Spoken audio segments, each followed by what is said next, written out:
Hello guys, നമ്മുടെ hot വീൽസിൻ്റെ ഒരു ജീപ്പാണ് കിട്ടുക. നമുക്കൊന്ന് അൺബോക്സ് ചെയ്യാം. ഇത് ഡ്യൂപ്ലി ഒന്നല്ല കേട്ടോ, റിയൽ തന്നെ.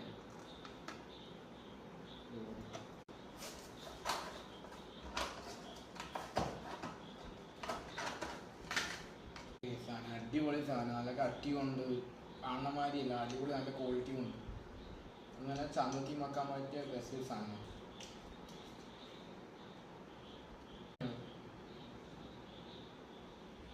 മേടിയത് അവിടെ എഴുതിയിരിക്കുന്നില്ല. ഈ വണ്ടിയുടെ പേര് മോൺസ്റ്റർ ഡയറി ആണ്. അതിൽ അടിയിൽ എഴുതിയിരിക്കുന്ന അടിപൊളി സാധനമാണ്. പൊതുവെ ഹോട്ട് വീൽസിൻ്റെ എല്ലാ വണ്ടികളും അടിപൊളിയാണ്, നല്ല ക്വാളിറ്റി ആണ്. പെയിൻറ്റൊന്നും അത്ര പെട്ടെന്ന് പോവില്ല, അടിപൊളി സാധനം. ഞാൻ എന്ത് വണ്ടിയാണ് ഓടിക്കേണ്ടത് നിങ്ങൾ കമൻറ്റ് സെക്ഷനിൽ കമൻറ്റ് ചെയ്യാം.